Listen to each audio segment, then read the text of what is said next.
আসসালামু আলাইকুম, কেমন আছেন সবাই? আশা করি ভালো আছেন। আমিও আছি আপনাদের দোয়ায় আলহামদুলিল্লাহ। এই যে মাছগুলো আমি মানে ক্লিন করতেছি, এই মাছগুলো হচ্ছে সাগরের মাছের মধ্যে খুবই একদম ভালো একটা মাছ, সুরমা মাছ বলে।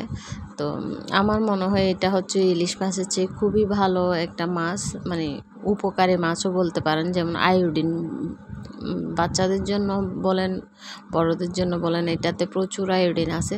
তো আপনারা চাইলে বাচ্চাদের জন্য বেশি এটা করতে পারেন। যেমন আমার ছেলেটা যখন ছোট ছিল, আমি এটা ওকে বেশি খাওয়াইতাম। এত মানে খাটা মাছ তো খাওয়াইতামই আমি।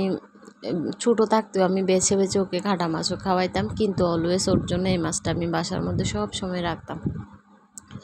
তো যাই হোক, এগুলো হচ্ছে বড়দের জন্যও ভালো, আর আমি হচ্ছে ভীষণ পছন্দ করি এই মাছগুলাকে। তো এই মাছগুলা কিন্তু গুঁড়া মাছের মতো পরিষ্কার করতে হয় এইভাবে। তো আমি একটা আলাদা হচ্ছে নেট রাখছি, যেটা শুধু মাছ ক্লিন করে আর কি, এরকম মাছ আনলে। আর আমাদের বাসায় মাছ তো কাটাকাটি খুবই কম হয়।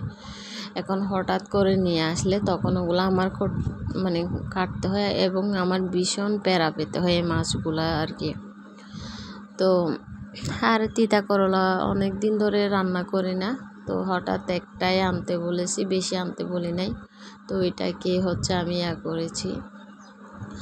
আর হচ্ছে মানে এখন এই সুরমা মাছটাই অল্প রান্না করব। কি বলবো, মাছটা তো খেয়ে শেষ হয়ে গেছে, এত মজা হয়েছে। মানে মুখের মধ্যে লেগেই থাকবে, এবং পেটের ভিতরে যত দূর যাবে তত দূর খবর হবে এই পরিমাণ টেস্ট এই মাছগুলা। এই মাছটা হচ্ছে ঝোল দিয়েও খাইতে পারেন, ঝোল ছাড়া এভাবে বোনাও খাইতে পারেন, যেভাবে খুশি সেভাবে খাইতে পারবেন, কিন্তু ভীষণ মজা। এবং এই মাছের কাবাব তো কি বলবো, জীবনে মনে হয় দুনিয়াতে স্বর্গ দেখে ফেলবেন, এত পরিমাণ স্বাদ হয়। তো যাই হোক, যারা খাবে না তাদেরকে যত কিছুই বলবেন তারা খাবে না। এইটা আবার দুই ধরনের আছে। একটা মাছ আছে একটু গোল টাইপের, ওইটার স্বাদ আরও বেশি, কিন্তু মাছটা রান্না করলে একটু কালচে টাইপের হয়ে যায়। ওইটার জন্য ওই মাছটা মানে করে না। আরে এখানে তো দুইটা ভিডিও ক্লিক এক হয়ে গেছে, আমি তো এটা খেয়ালও করি নাই।